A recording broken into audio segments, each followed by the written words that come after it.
Good afternoon. I'm going to invite everyone to take their seats.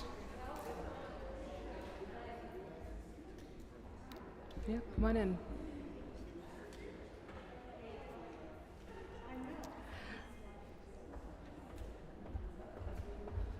All right, we'll try that. Good afternoon. My name is Winnie Varghese, and I'm the rector here at St. Luke's Episcopal Church, and I'm here to extend a warm St. Luke's welcome to all of you. Thank you for joining us in person, or if you're joining us online, know that you're very welcome. And that welcome comes from us here at St. Luke's with our partners, the Temple, Rabbi Peter Berg, and Ebenezer Baptist Church, the Reverend Dr. John Vaughn, to this Interfaith Gun Violence Prevention Forum. Today, Dr. Mark Rosenberg will set the stage to describe gun violence prevention as a public health issue, and then we're going to hear how the candidates for mayor intend to enlist partners throughout the city of Atlanta to reverse the trend of increasing gun violence in our city. At St. Luke's, gun violence prevention is one of our priority issues within our faith and advocacy network, and clearly an issue of great concern for this entire parish. So we're here to listen, to reflect, to learn, and then we intend to act on reducing gun violence in our city. So thank you for joining us in this most relevant conversation.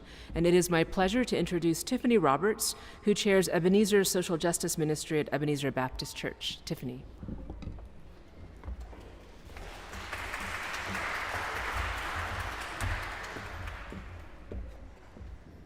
Thank you. Let's take this off.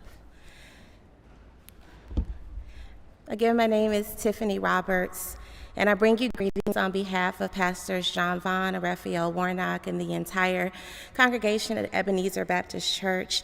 We are so grateful to be joining our friends at St. Luke's and the Temple for this important conversation. I am the chair of Ebenezer's Social Justice Ministry, where our pillars of our mission are to end mass incarceration, sever the school-to-prison pipeline, empower voters, ensure access to health care, and strengthen the poverty safety net. My charge today is to give you the purpose of this occasion. Today, we will address an issue that touches each of our pillars, which is gun violence.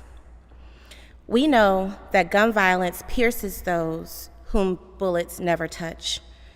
It devastates the lives of individuals, families, and communities, on our streets, in our schools, and even in our houses of worship. Many people lose loved ones to the grave, and others to depression, despair, and the prison industrial complex. This week, the Bureau of Justice Statistics released its report on crime victimization, and the data demonstrates that contrary to popular narratives, crime victimization has declined overall since 2019. But we know that we have seen an increase in gun violence specifically. It's not lost on us that numbers can never tell the full story. And so we are here today as people of faith because we believe in the divine and essential goodness within human beings. We are encouraging this dialogue about gun violence as a public health issue, as a call to action, a wake-up call that says that we cannot appeal to our communities to reject the base instinct to harm others if we ourselves default to harm as our primary response to suffering. We cannot tell them that violence is not the answer if we believe that armed public servants are the only people who can save us. We believe that parents, educators, coaches, clergy, children, essential workers, and a host of others are capable of interrupting cycles of violence when they are equipped with the resources and the respect to do so. Ebenezer pastor Reverend Dr. Martin Luther King Jr. said, "Returning violence for violence multiplies violence, adding deeper darkness to a night already devoid of stars." Friends, let us embrace a night that is full of stars. You know the song, "This little light of mine, I'm gonna let it shine." Let it shine by embracing a better way forward, amplifying the inherent dignity within human beings. Let it shine by rejecting harmful tactics and narratives rooted in systemic oppression. Let it shine by addressing what is at the heart of this devastation we are seeing, caused by this pandemic and the continued erosion of truth in the public discourse. Let it shine by holding those we want to be our elected officials to a higher standard, that they must be in a constant state of learning and building within communities to be a partner to those experiencing gun violence. At Ebenezer, our social justice ministry meeting icebreaker is sometimes a question prolific organizer Ella Baker often asks people upon meeting them. It's a simple question: who are your people? Friends, I hope that tonight our collective answer to that question is our people are those who do not return violence of bullets with violence of oppression and victimization. Our people are the stars who light up the night that otherwise feels devoid of stars. We are the stars. We are here to hear about solutions. And again, we thank you so much for being here with us today. And now we will be joined by my friend, Rabbi Peter Berg.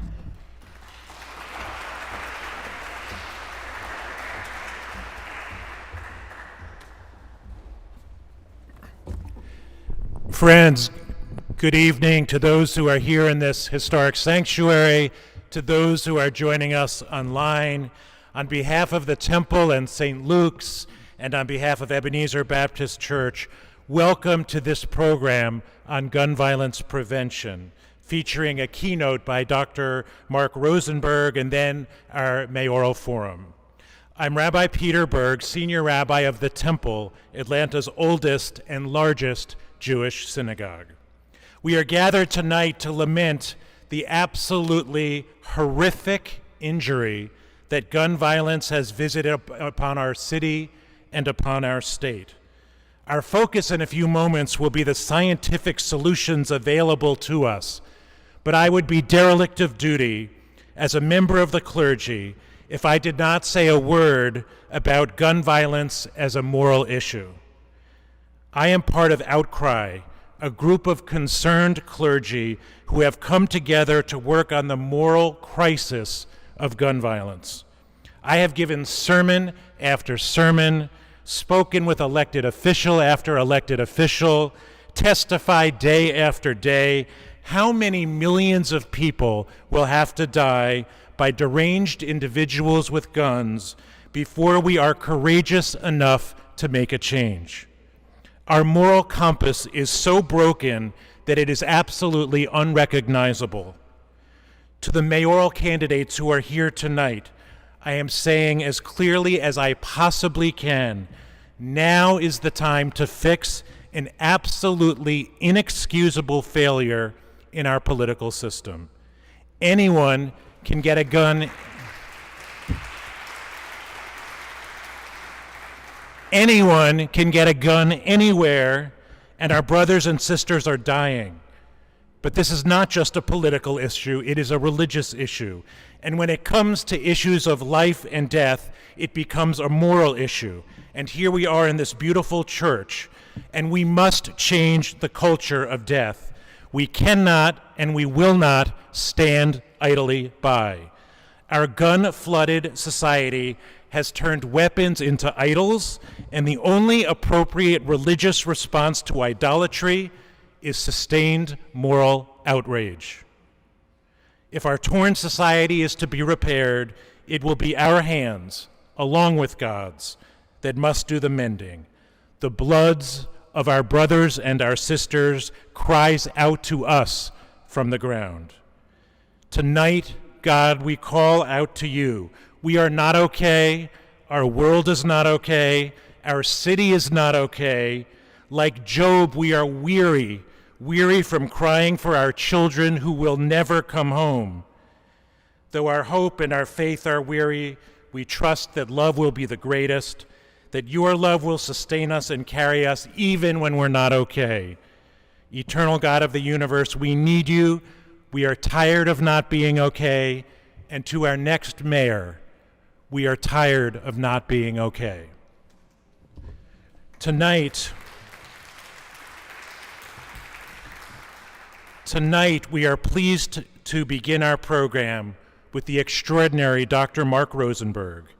Your clergy have been framing these issues as moral, but Mark will help us understand gun violence as a public health issue. Dr. Rosenberg was president and CEO of the Task Force for Global Health beginning in 2000. Under his leadership, the task force grew to be one of the largest nonprofit organizations in the country. Dr. Rosenberg's leadership was characterized by a commitment to collaboration and compassion in global health. He co-authored books which describe a model for global health collaboration. It has been applied to address health needs affecting the world's most impoverished individuals. While Dr. Rosenberg was president and CEO, the task force was instrumental in providing people in the developing world with greater access to vaccines for influenza, cholera, and so many deadly diseases. Dr. Rosenberg was also influential in persuading the United Nations to recognize road safety as a public health issue. At the time, only the second such declaration from the United Nations. Before joining that task force, Dr. Rosenberg served for 20 years with the CDC, including conducting early work in smallpox eradication and working on HIV/AIDS.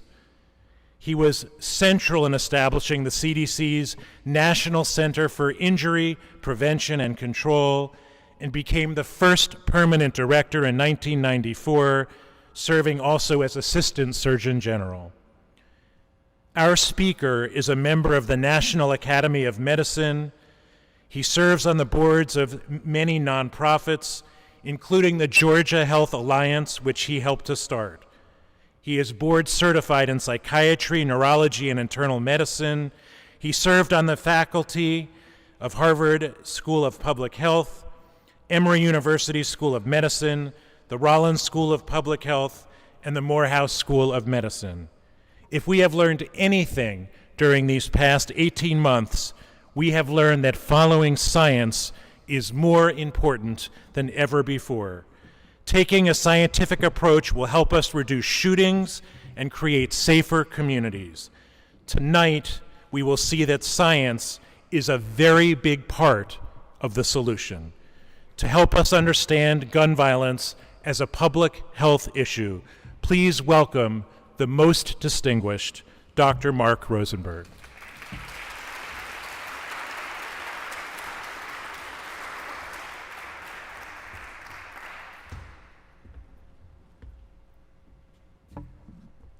Well, thank you, Peter, for the best introduction I've ever had.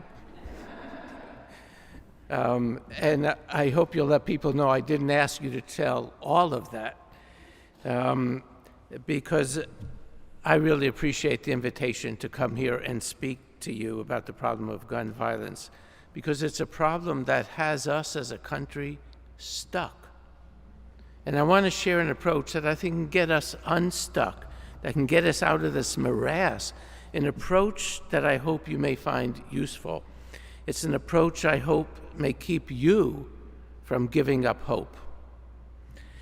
Let me start with a poem by the Irish poet laureate Michael Longley. It's called The Troubles, and he was talking about the 30 years of war in Northern Ireland, the sectarian war. And he said this, he said, "Think of the children behind the coffins. Look sorrow in the face. All those 30 years, the years of disgrace." He was talking about the Troubles, and the Troubles took the lives of 3,600 people over 30 years. In the US, we see more than 36,000 gun deaths every single year. And the deaths and the injuries, as you heard Tiffany say, don't start to tell the story.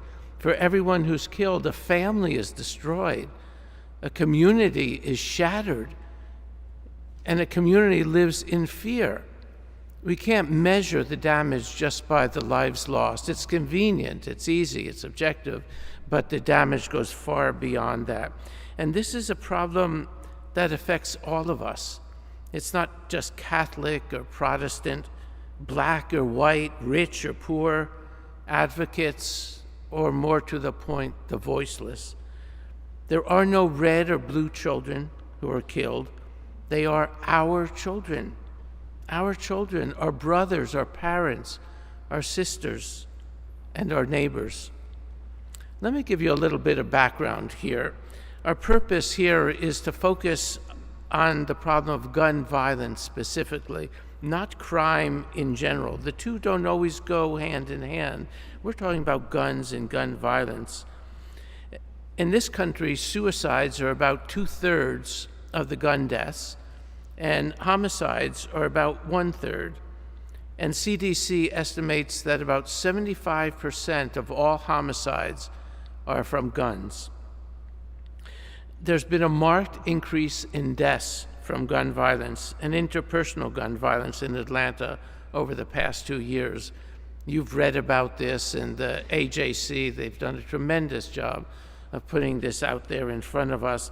The U.S. homicide rates over the past 2 years saw the largest increase they have ever had. The largest ever. In the country, this increased an astounding 30% in 1 year. In Atlanta, twice that. 59% increase in the homicides in Atlanta. Even worse, and we don't hear about this so much, is the disproportionate impact on young men of color. I did some research on this before I came here. If you take the top 10 developed nations with the lowest homicide rates, they go from about 0.2 per 100,000 people in Japan up to 0.6 for China. So I'm a visual person, and I'm a little bit handicapped without a PowerPoint slide and a projector, that if I could give you one visual to take away, this is what it would be. So the rates, the screen goes from there to here. I want you to imagine this with me. The screen goes from here to there. The rates for the top 10 developed countries with the lowest homicide rates start over here with Japan and go all the way up to here for China. The U.S. doesn't fit on this scale. The U.S. is at the end, over there, with a rate of 5 per 100,000. But if you take the rate for young black men in the United States, it goes from here to there, to the very back, and across, and back, and across, and back, and across, and up, and finally it comes here. The rate is 100 times those lowest rates. It's 94. 94. This is a plague upon us. And as Peter Berg said, anyone with a moral conscience has to address this problem. So let's just keep that in mind. It's not just the number. It's who gets affected and who gets killed, who pays the price. And compounding this problem is a fear about talking about guns. Why do we have that fear? Why are we afraid of it? I want to go back a little bit with a little more background. A lot of people see violence as evil, and they think about evil has always been with us. It's been here from time immemorial. It's always been part of the human condition, and they think there's nothing you can do about it. You can't prevent it. It happens. We have to live with it. They believe the only thing you can do is once someone shoots someone, you can lock them up. You can lock up the perpetrators, and you can help the victims. At CDC, we saw it differently. We saw violence as a problem to be solved. And we looked at different types of violence, from child abuse to child sexual abuse to youth violence to sexual assault, intimate partner violence, elder abuse, suicide, and self-destructive behaviors. And for each type of violence, you can look at the patterns, the causes, and what works to prevent it. For each type, they're different. But we took a lesson from what the government did for motor vehicle crashes. In the 1960s, there was an epidemic of young people dying on our roads. The rates were way too high, and the government said, this is intolerable. We can't accept that. And they said, we're going to stop this. And they took $200 million and invested it in research on motor vehicle crashes.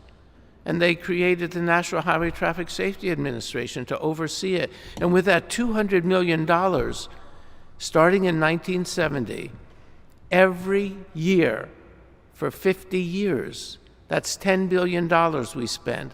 And boy, did we get our money's worth. We totally redesigned the cars so that we now have front impact protection. And instead of in a front end crash, the engine block coming in and crushing you like an anvil, it collapses and protects you. And instead of no airbags, we have multiple airbags and we have seat belts. The research led to totally redesigning cars. It led to totally redesigning roads and totally redesigning drivers. We got the intoxicated drivers off the road, pretty much. So we looked at that and we said, well, we'll start using research for gun violence in the same way it can help us.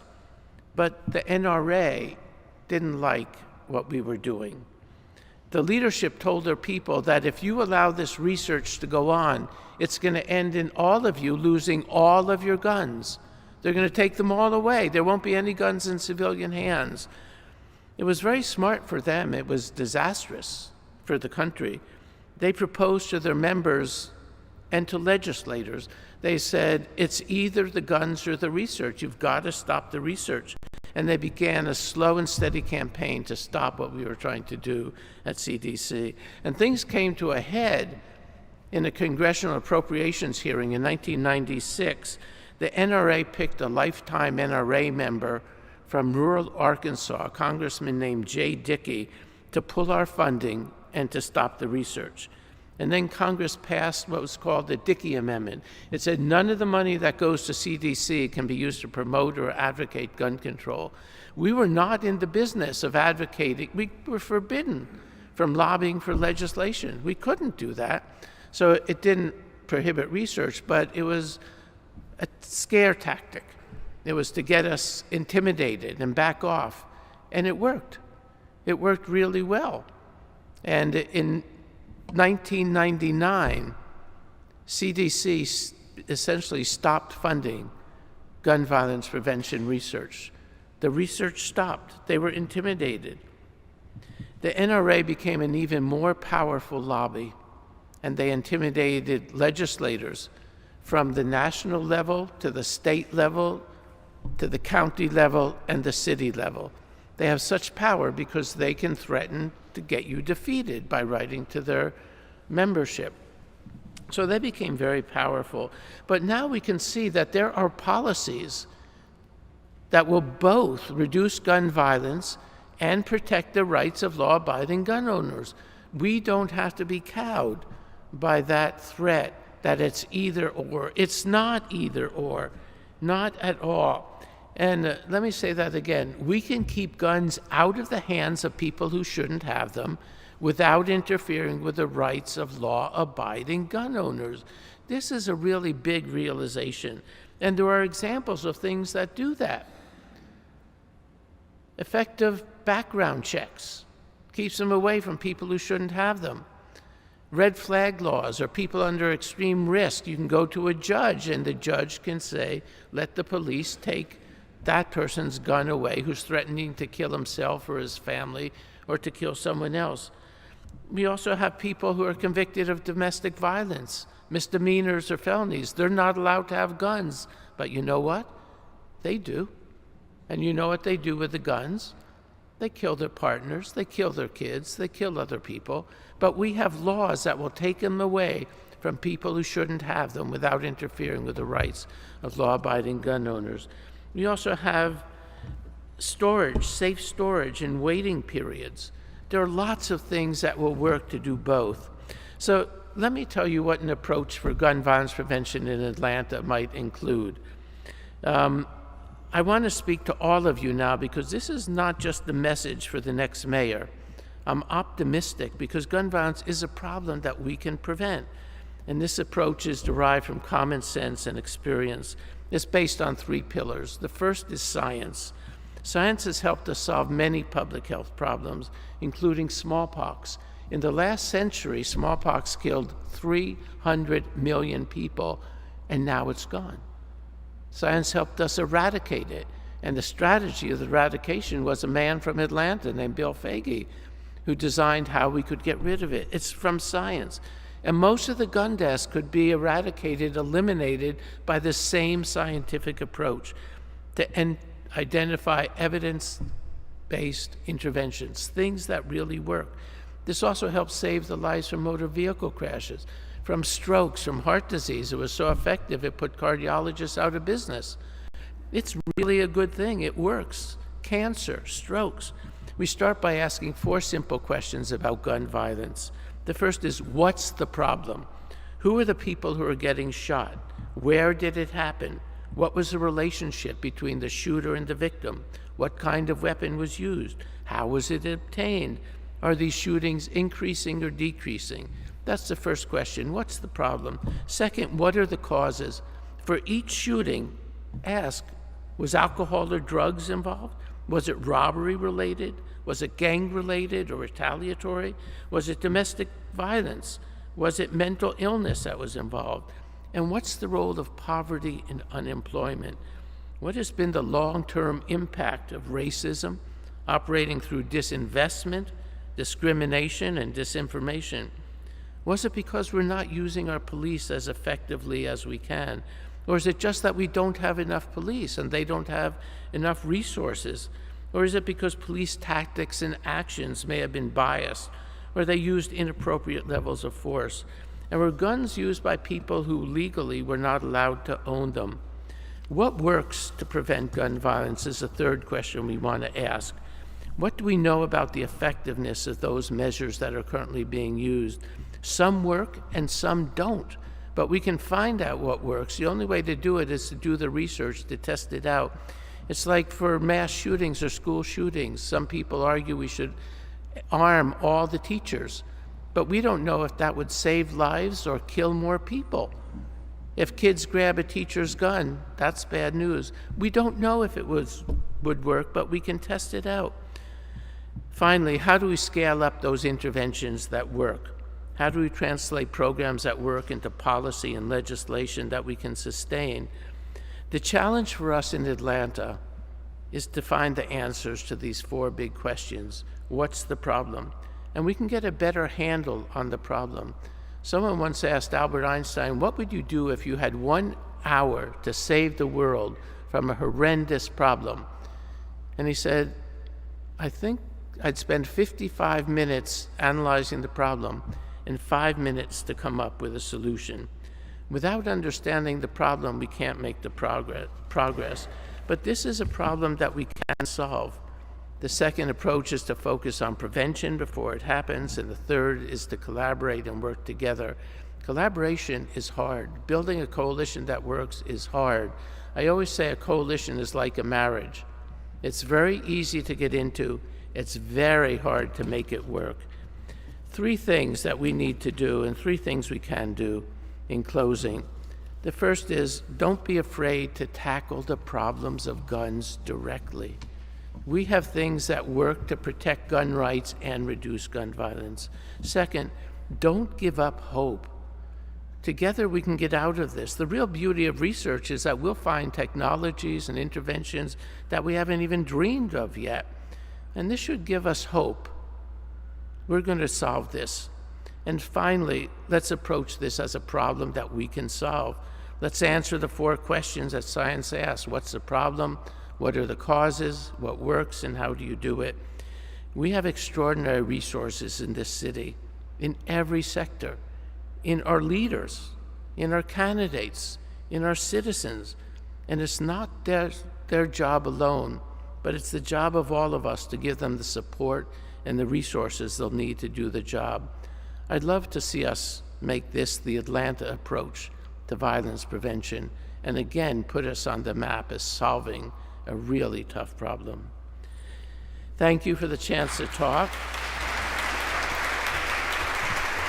Tonight we want to hear how the candidates intend to enlist partners throughout the city of Atlanta to reverse the trend of gun violence in our city. Thank you. Thank you.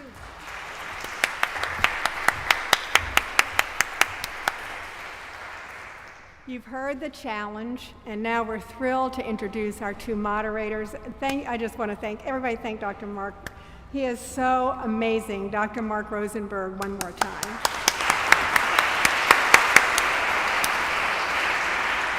Now, the challenge is not just to our 5 candidates. Each of us has a part to play. We're so grateful tonight that we have our 5 fabulous candidates here, and they will be moderated by our extraordinary 2 moderators, AJC editor, Mr. Kevin Riley, and, yes, WABE Closer Look host, Ms. Rose Scott. So it is a joy for me to both introduce them, and then our candidates will be escorted up into your positions alphabetically, with Mr. Brown first by the organ. Thank you all. Okay, Kevin and Rose, you're on. Thank you. Good evening. Can you all hear me? All right. My apologies to the folks who have to look at my long locks. I didn't know I was be situated this way. But first, thank you, Ann, for that. And as our candidates get situated, just a few reminders about this forum. It's a mayoral forum. It is not a debate. But alongside my co-moderator, Kevin Riley, we'll ask the candidate questions. We may ask one question to them all. We may ask a candidate to follow up on a particular answer if we feel like there's more information that needs to be delivered. Although it is a mayoral forum, however, we believe in fairness. So if someone makes a stated claim against another candidate or the previous administration, which in this case would be Mr. Kasim Reed's administration, candidates will be allowed a minute response. This is a space where ideas and comments are shared by the candidates. It's not The Price is Right, so don't y'all start hooping and hollering and all that. So please refrain from any verbal responses or gestures. Candidates, you will have 2 minutes to answer a question, and you will be timed, I believe, by Ann Kramer. And Ann will be diligent with the timer, right, Ann? All right. You're the timer, all right. Ann is behind an obstruction here. I won't be able to see her. And he was asking, could you move to the front? I got you there, yeah. So on that note, Dr.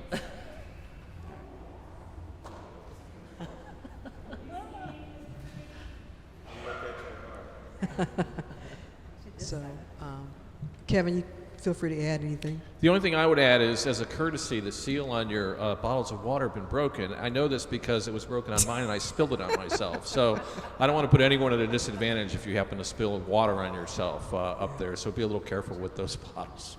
All right.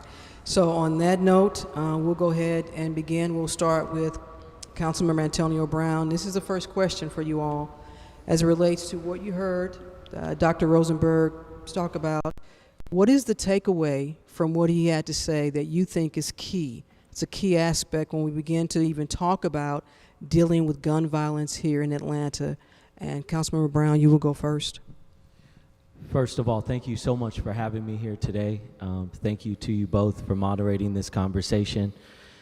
I thought I came in, I apologize, kind of late, but I thought I came in the piece when you were speaking about the evilness that folks like to coincide with gun violence and just behavior.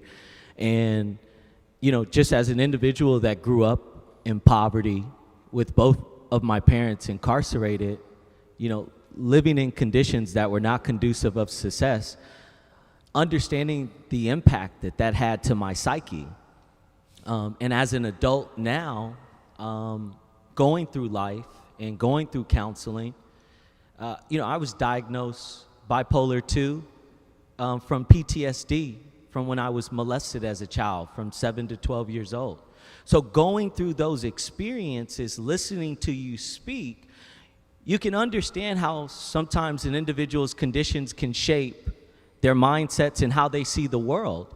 And one of the things I speak about on my platform is a conflict resolution center, something that was done in St. Louis that can help to address peer-to-peer disagreements, but it can also focus on an avenue of preventative care and services where you can reach the people before they get to a place where it becomes an egregious crime or gun violence is involved. And I know from my own experiences that there have been times in which I've faced certain circumstances and I was not in a stable environment. My mind was not stable, and I could have reacted in a number of ways. And I think if we can focus on meeting our community where they are and providing them the preventative services and care that they need, in addition to having smart gun laws in the city, in the state, and in this country, it could truly help us address this epidemic that we see transpiring in our country. Thank you, Mr. Brown. Councilman Dickens. Yeah, good. Hello. Okay, good evening, everyone. Good to see you all, and thank you for having this forum. Thank you, Ann and Dr. Rosenberg.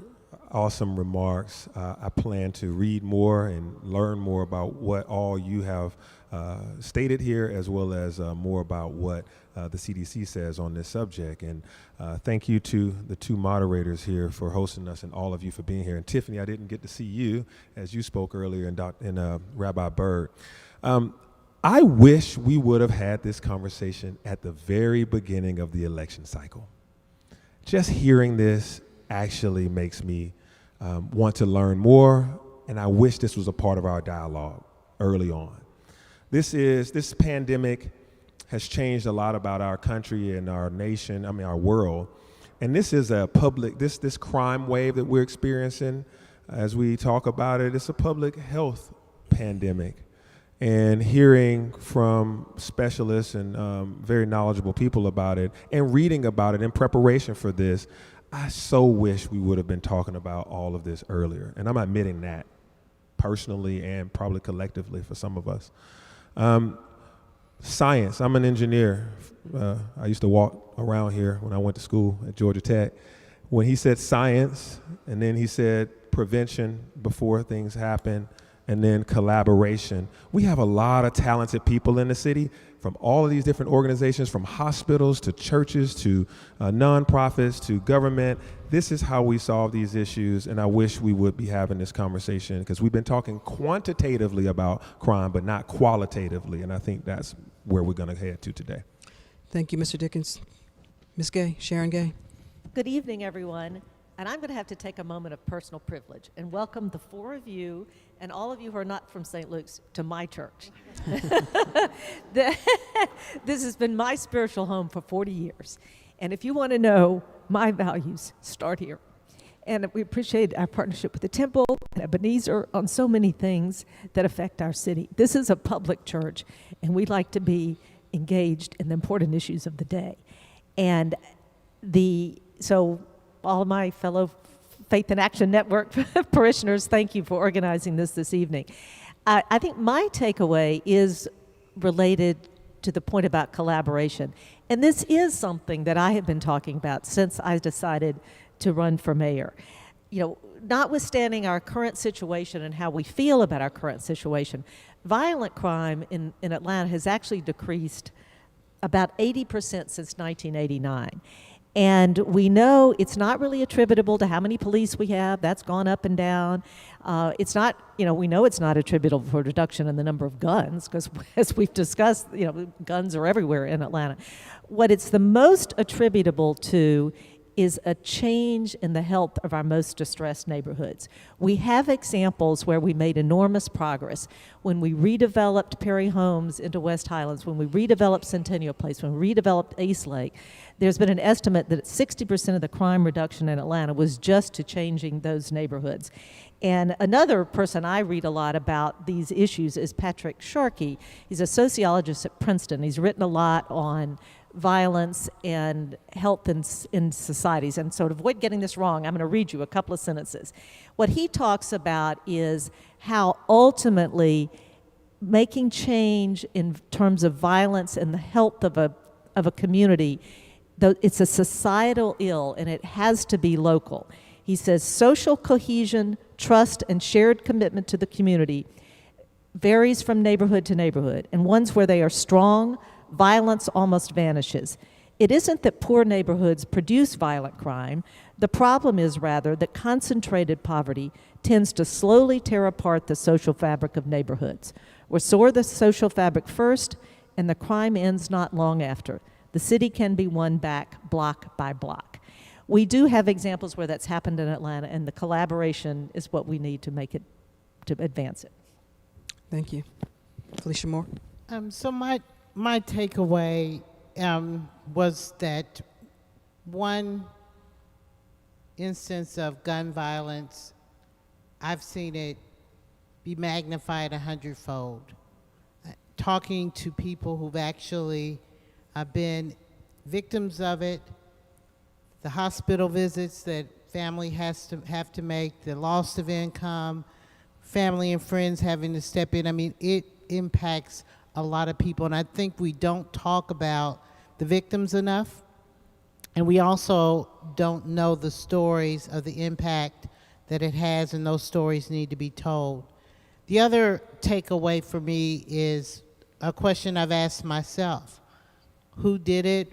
Why did they do it? Where did they do it? How did they get the gun? Was it a gun that they bought off the black market? Did they buy it legally? Did they, you know, those are the data-driven questions that we need to have, because if we can have that type of information, then we can find a way to begin to solve the problem. So using the science, using the data, but also lifting up the stories of the people who have been victimized by gun violence, so that people understand when you shoot that gun, you're not just injuring that one person you're aiming at. There are hundreds of people that are going to be impacted by the decision that you made. Thank you, Ms. Moore. Mr. Kasim Reed? Well, first, I'm so delighted to be in the church where my colleague, Ms. Gay, was married. So that was a special moment that we discussed in the pew. My sense is this: I'm excited about the challenge of using this approach going forward. In 2017, the city of Atlanta annexed Emory University and the CDC into the city. And so we now have an authentic relationship with CDC and Emory. And I think that whomever wins the election should go to Emory and the CDC to ask for an embedded executive to help work through the issue. Because the fact of the matter is, when someone is murdered, in addition to the horrible spiritual tragedy, there's also enormous economic cost.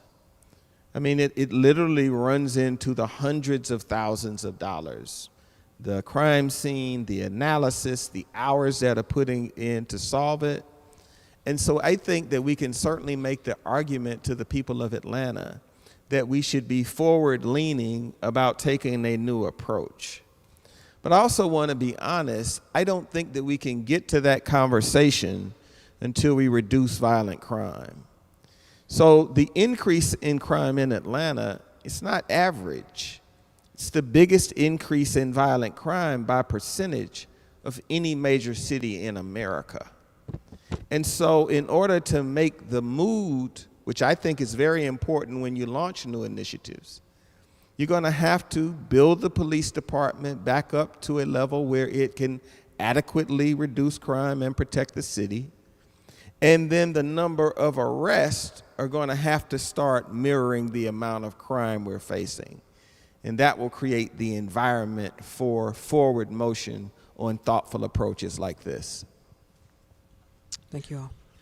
Thank you. We're going to get to our second question. You'll each have 2 minutes. And Mr. Dickens, we're going to start with you. You get to answer this one first. What do you see as the obstacles to prevent gun violence in our city? What kind of prevention programs do you think we can put in place? In other words, what are the opportunities that you see? Yeah, I think the first opportunity is to look at this as a solvable problem, as Dr. Rosenberg talked about, and as has been communicated across the nation. Right now, because we are in a crime wave, I think our psychosis has told us that the solutions are with officers, badges, and guns. And what has occurred to me and others is that we have to be collaborative in our approach. So once we state that we can solve this problem, then we go out there and build out the mechanism to solve the problem, which is bring the people in that can help us. That means addressing this issue with a lot of the violence is youth-related violence. So that means bringing our school children, our APS and Fulton County schools, et cetera. And then also it's related to individuals that can't solve disputes. The inability of us to solve disputes. When we talk about de-escalation tactics, I think the entire city needs to learn how to de-escalate. That means social media de-escalation. That means how we interact directly with one another. So bringing in institutional know-how like what we have at the King Center. The nonviolent 365 approach to things, 365 days a year being nonviolent. Bernice King taught me on that. I learned under that institution. And I think we can deploy that across our entire city. So that means being with the nonprofit community, the youth serving organizations, and training our law enforcement as well. The other thing that we have to do is to be proactive on retaliation and places and people that we know have a propensity for crime, violent crime. And that is to have street outreach and various other individuals that can go into communities to help us combat the issues of retaliation. And I think so we look at this as a glass half empty, we're going to be short. But if we look at it as a glass half full, that we have all these institutions here that we can bring together to do this with the science and then prevention and also collaboration. I think we'll get there. Thank you. Ms. Gay. I recently reread Dr. King's last book, Where Do We Go From Here? Chaos or Community? And as we all go around and talk to people all over the city, we hear a lot of despair, a lot of anxiety about the violent crime increase, which is real. I don't want to dismiss it all. A lot of anxiety about how divided we are. But I do not believe we are destined for chaos. I believe we can choose community. And in order to choose community, we've got to deploy all the resources that we can bring to bear. Things like Dr. Rosenberg talked about. The science and the data are important to help us understand what's happening and where it's happening. But I repeat, the societal ill is not gun violence. That is the product of the societal ills. That is an outcome of our societal ill. What we need to do is bring together the enormous civic resources of this city.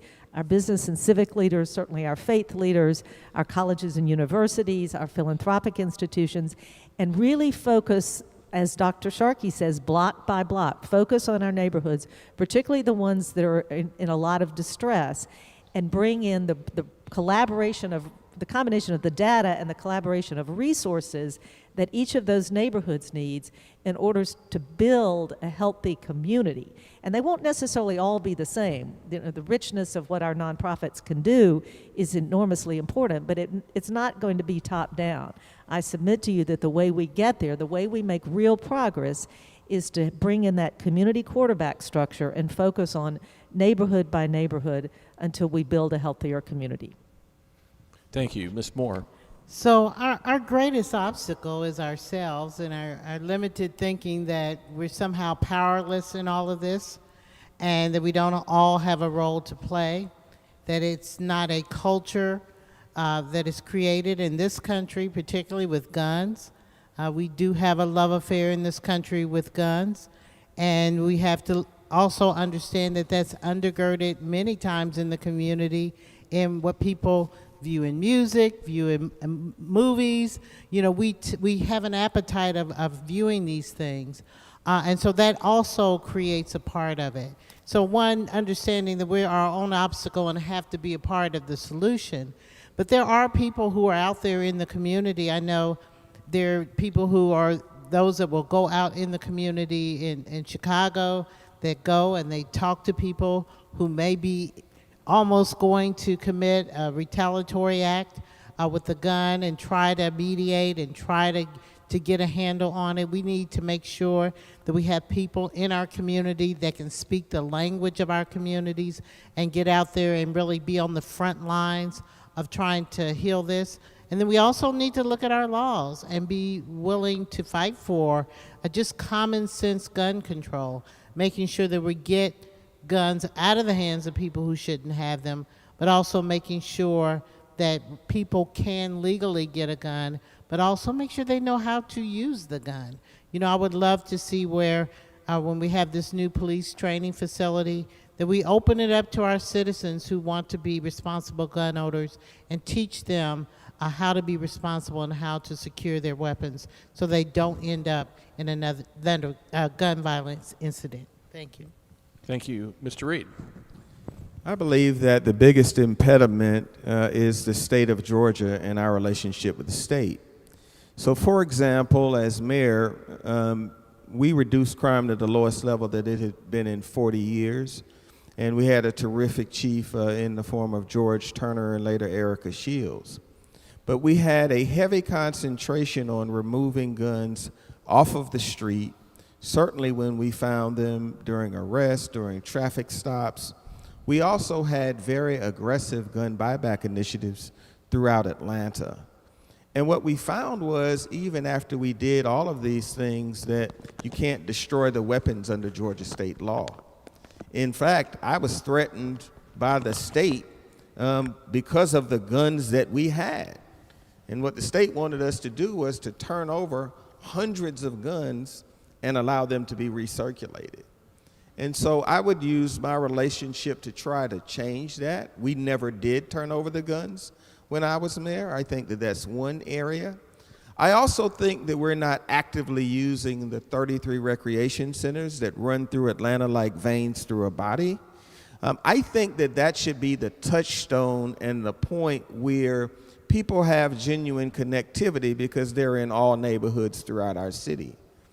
And that's where I believe that serious deep dives on conflict resolution should occur. And I also think that we need to reach back into individuals who've been incarcerated and have them lean in and train them in conflict resolution throughout communities in our city. Thank you. Mr. Brown.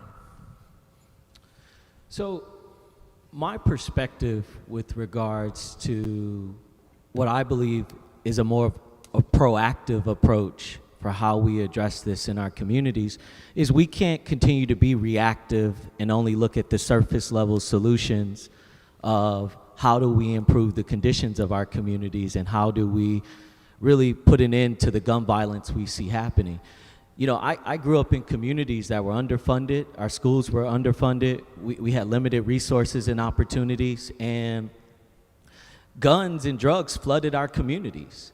And we were taught, I was taught at 15 how to use a gun, not to hurt someone, but to protect myself. And I believe that when you grow up at that young age under those conditions and the first representation that you have of a weapon is to protect yourself, there's a problem. So I believe it begins with stabilizing communities. And to me, that is the proactive solution to ending gun violence in our communities. I believe we have to stabilize our communities. You know, I spoke about meeting with gang leaders in the city of Atlanta, and people thought I was crazy for saying that. But when I came on to city council, it was one of the first things I did. And it was a very productive and great conversation that was hosted by Dr. Rashad Ritchie.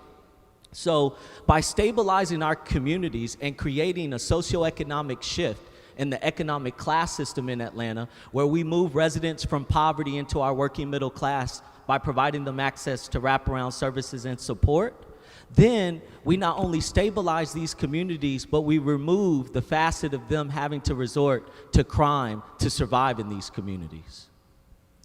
Thank you, Mr. Brown. Let's look into the future a little bit. Candidates, you're elected mayor, all of you. Well, okay.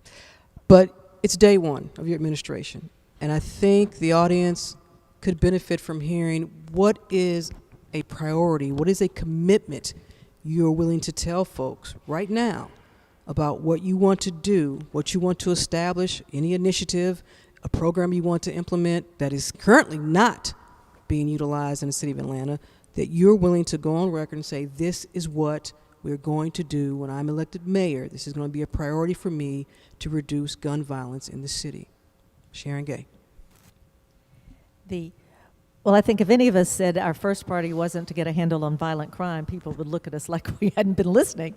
So clearly that's the most immediate task that has to be undertaken, and to put a program in place. We all have plans. I have a 4-point plan you could read more about. But as part of that is, in addition to supporting our police and being clear about what we want our police to do and using smart policing techniques, part of being clear about what we want our police to do is to get our police back into our neighborhoods.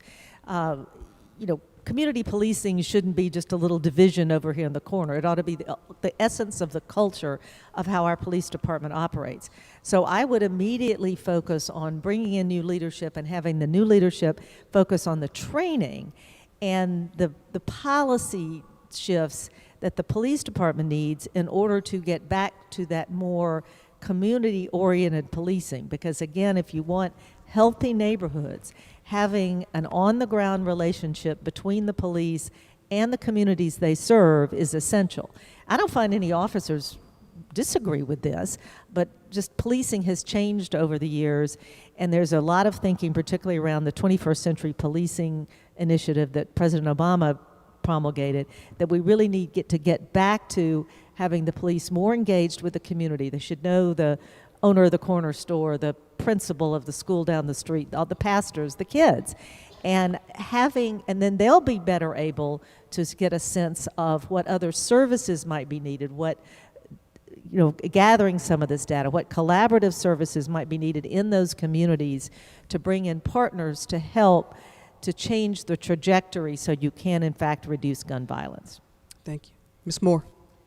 So I think I'll be starting before day one. And so once elected, during that transition period, looking at who the leadership for the department is going to be, getting a good idea of who that's going to be, giving a call to Dr. Rosenberg and others who can come and help us to set up what we need to do and start on day one, because on day one, that should be the benchmark where we start. If we haven't already, if we need to backfill or augment the data that we need so that we can start defining the problem so we exactly know what our steps are going to be able to respond to those. And then once day one comes, we're ready to hit the ground running on implementing those, making sure that the programs we're using now, which are effective, can be expanded, like Cure Violence in the community. That's something that can be expanded, and seeing what other proactive measures we can take to work with the community, particularly on this conflict resolution period. I would also like to get with our entertainment industry and see if we can get some influencers, particularly for young black men, who can speak to putting down guns and not using guns, because that is a part of our culture that I think needs to be spoken to and be able to be reached to. So we need to do it with public service announcements, education, as well as looking at the data and making sure that we have leadership in our police department that's committed to also curbing gun violence in our community. Thank you, Ms. Moore. Mr. Reed. I'm going to start by repairing the tear that's occurred between the community and the police department in Atlanta. So if you look at the data, you have arrests that are soaring, all right? You have crime that's soaring and arrests that's dropping. And so that gap is what's driving the level of crime and violence. And it means that there's an issue with the men and women that do the job every day of policing our city and the leadership of the city. That's why I was genuinely pleased that the police union endorsed my candidacy, because that's a relationship that has to be repaired. I'm going to go to roll call and shift changes for the beginning of my mayoralty to have real conversations with officers on an ongoing basis. I'm going to have similar conversations throughout the city of Atlanta, because the community needs to be heard about its experience and what it's going through. And then finally, we're going to set a goal that we're going to achieve in 4 years of increasing the number of police officers who live in Atlanta from about 18% of the force to 33% of the force. We launched an initiative with Pulte Homes when I was mayor. We started providing houses in neighborhoods for police officers. It's been a terrific investment for the officers. It's reduced crime in those neighborhoods, and it's woven our police officers into the fabric of the community. Just imagine if we had 400 APD officers living in neighborhoods in houses that we built throughout Atlanta. Thank you. Mr. Brown. Yep. Atlanta has 1,600 plus police officers on our force currently now. That's more than the state, national, and peer city average. And what that tells me is that I'm not quite sold on the fact that this is an issue of a deficit in our police force. It sounds like it's more of a structural issue within our public safety system. And I think when we begin to have conversations about being proactive, part of the reason why I passed the legislation to establish a Department of Public Safety and Wellness was so that we could have a 24-hour non-emergency response unit that could address quality of life issues like our unsheltered population, mental health, substance abuse, things in which our officers are not skilled and trained to do. They're not social workers, they're not mental health specialists. We need a specific unit that can focus on that. The other thing is, on council, I enacted one of the first community policing units on MLK and Lowry. We were able to reduce crime by 57%. And all we required from the police was to get out of your car and build a relationship with the community. Get to know them so that we can rebuild that trust. That's part of the reason why I think a conflict resolution center is so important in Atlanta. They have one in St. Louis. They have a ton of success. And it allows us to meet community where they are. Before a crime becomes egregious, you have community members that can work through their disputes, peer-to-peer disagreements. If you look at a lot of the gun violence that's occurring in Atlanta, there are two individuals that know each other. So if we can get to it before it becomes an egregious crime, I think then we can create an inclusive ecosystem where all of our residents are lifted up and supported. Thank you. Mr. Dickens. Yeah, I think the very first thing that I would do is go on TV, radio, social media, print, churches everywhere on a tour saying, we will get violent crime down in the city of Atlanta. We will make a declaration and say that we are going to do that together. You have to be hands-on and very visible as mayor with that big microphone, with the opportunity of being on TV and radio that you have to state the goal. The goal is for everybody to make it home safe at night, for everyone to make it to their destination to see their loved ones.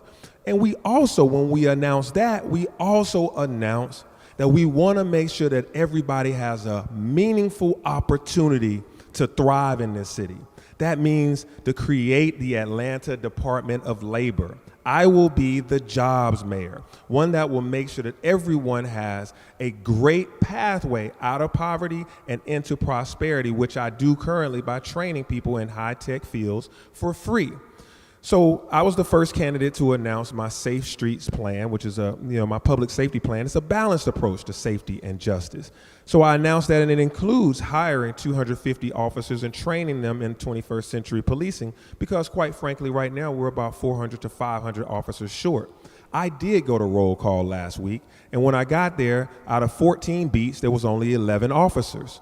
So when we make this announcement that we do want to reduce violent crime, we are going to have all the tools in the toolkit to do that, which means having enough officers to hold down the beat, but also have those officers on day one get out of their cars and walk around, and they, along with the rest of the city, will know about the jobs that are available in this town so that they can have a pathway out of poverty, and also for our youth to have summer jobs and after-school jobs. Those things will help us right away. So what you asked was a specific thing. I'll create the Atlanta Department of Labor, which is to get people to work in meaningful jobs in the city. Thank you, Mr. Dickens. Thank you. There's been a lot of talk about the police in this campaign. So let's just set that aside. Let's assume the funding, the training, the retention, the recruiting, the motivation all happens. And we're getting tight on time. So in 1 minute, what else would you do as mayor to reduce gun violence? And we'll start with you, Ms. Moore. 1 minute, because Ann's going to be jumping up if you can't do it in a minute. No problem. I can handle it in 1 minute. Other than that, first of all, we need to make sure that we have 24/7, 7 day a week, people who can respond to behavioral and mental health issues. We need people who can be those crisis interveners, those conflict resolution people without a gun and without a badge, so that it keeps the situation de-escalated. Of course, the police can always be there if it gets out of hand, but I believe that that is one thing that we can certainly add. And then we've got to have those community conversations, and community conversations about how you deal with conflict. We got to get in our schools and start with our kids and teaching them about conflict resolution, so as they become younger, older, so they're not kids shooting each other, but then even as adults, if we start to teach them those skills, we have a better future for our city of Atlanta and reduce the amount. Thank you. Thank you. Mr. Reed. 60% of the increase in crime is being committed by people between 12 and 24. I believe that the 33 Centers of Hope should be open 6 days a week until 7 p.m. every night. When we did that under my leadership, we reduced teen crime by 25%, and it creates an opportunity for connectivity and intelligent policing. It also does it in an environment that is comfortable to the individuals, which is very important for having meaningful conversations. So I think that we should open every single one of them, fully fund them, fully staff them, and identify the partners who are best able to execute on the intelligent policing approach. Thank you. Mr. Brown. Yeah, I spoke earlier about stabilizing communities, and I know that folks have mentioned jobs. Right now, Georgia State University is studying a $250 million workforce development bond. And why that's so incredibly important, it's not just the facet of it that focuses on training residents in career trade opportunities that are going to pay them $20 an hour, but one of the more key components to it outside of a job is the mental health portion of it, where they would have access to health insurance and they could afford to get the counseling and services that they need. Because growing up, I didn't have access to counseling. I didn't know what it was. I didn't know that I was battling a mental health disorder. And if we don't start reaching our community where they are and the condition that they're in, and we don't provide them the wraparound services and support that they need, then it doesn't matter about the job you give them, because they're going to still find themselves in unsustainable conditions. So it's the job, it's the health insurance, and it's stabilizing the communities through a conflict resolution center that could help all of us move forward.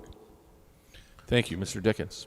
Yeah, in 2017, when we hit the 40-year low in crime statistics for the city of Atlanta, I was the public safety chairman. And what we did was, in each zone, we went and did walk-in talks with the community members and the youth. We walked through the community pointing out issues that we wanted the police to help with, but also whether it was Georgia Power looking at lighting that was out, or whether that was a restaurant or a shopping center that had too much loitering outside, or there was vacant properties that were causing youth to be afraid to walk to and from.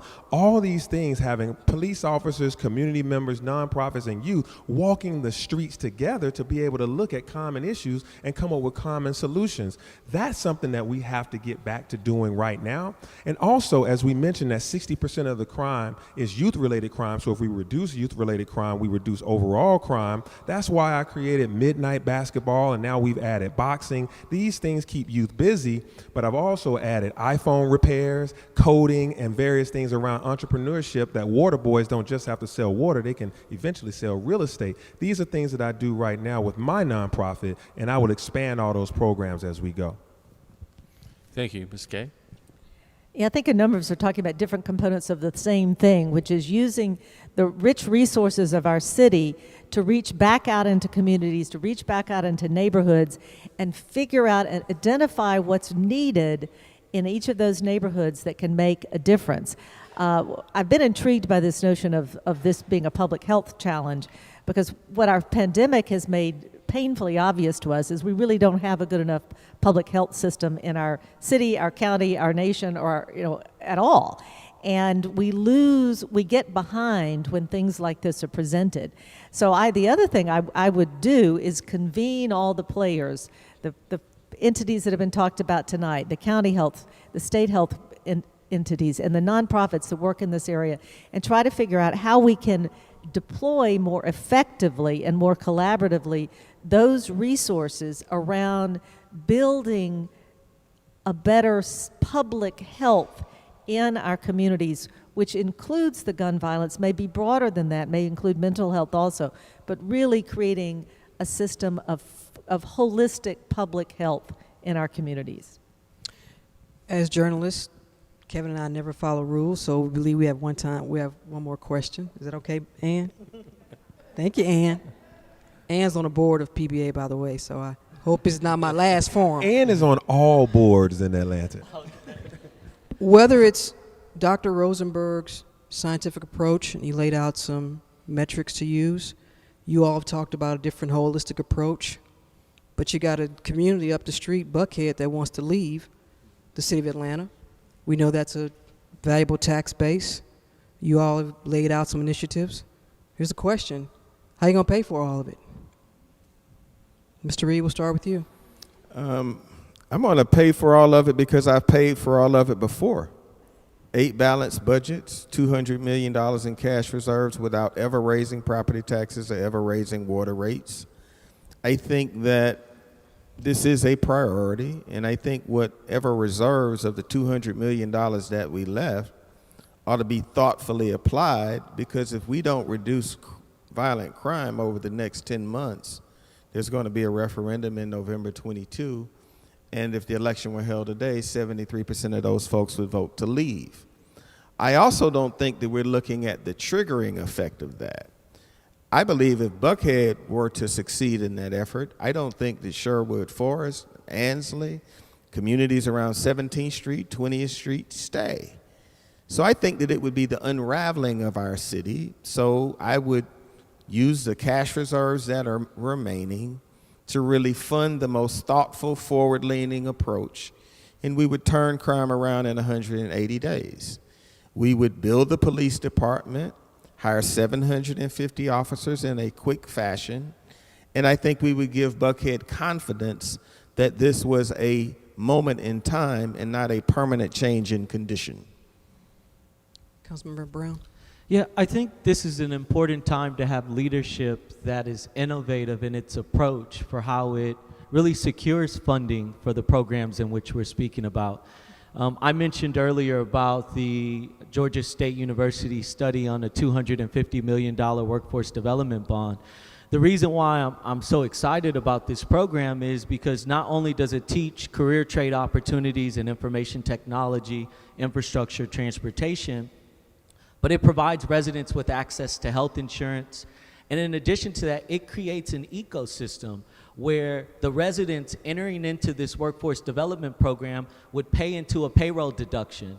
That payroll deduction would not only sustain the debt service on the bond, but it will allow us to create thousands of jobs year over year, and this ecosystem would continue to fund itself without an implication to the city's budget.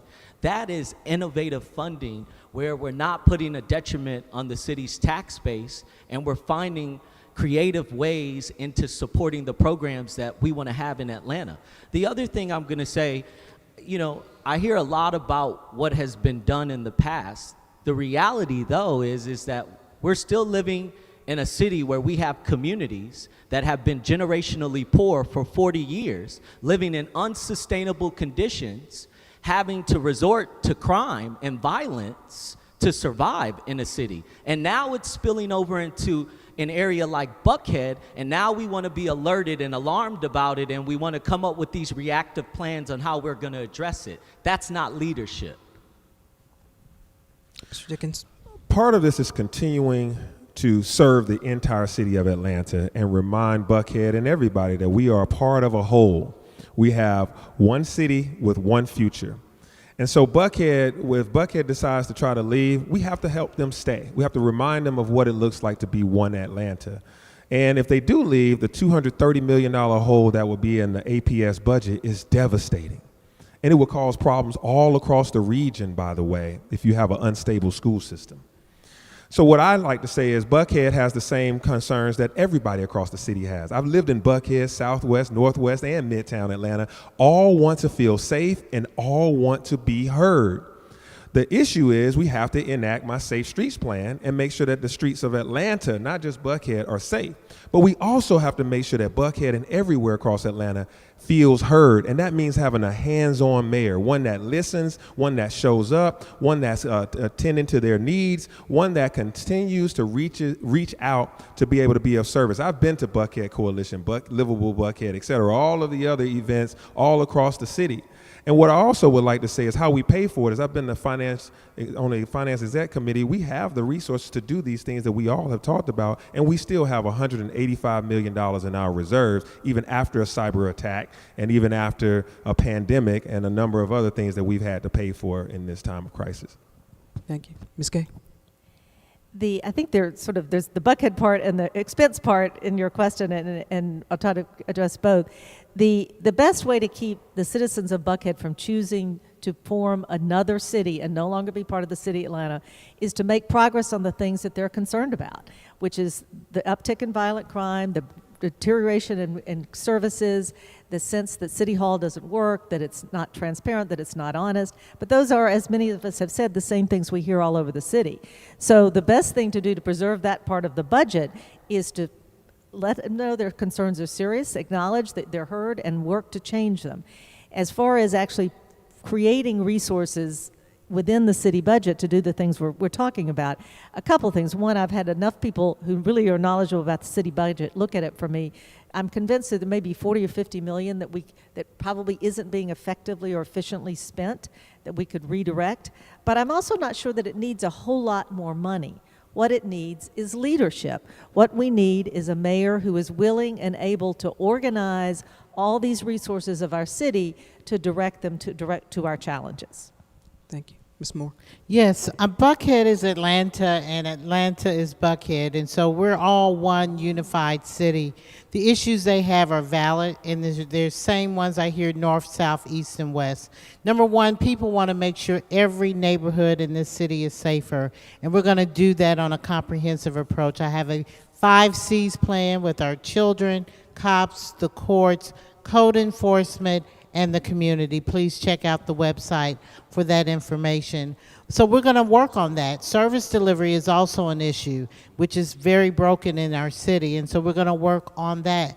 When we work on these issues, we will show progress, and we will convince, if they're able to get a referendum, a majority of the people to stay. How do we fund the public safety issues and others?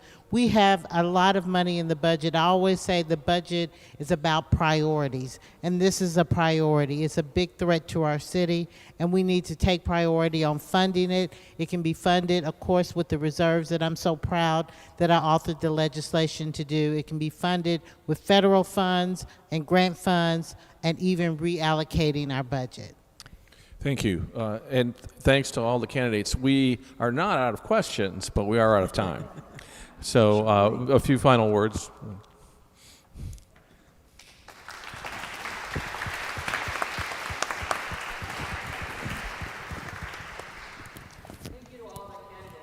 For your engagement of these very difficult and very urgent issues, and thank you for honoring us here at St. Luke's with your presence. If you're ever free on a Sunday morning, know you can come here. We do stuff on Sundays, and you're welcome to it.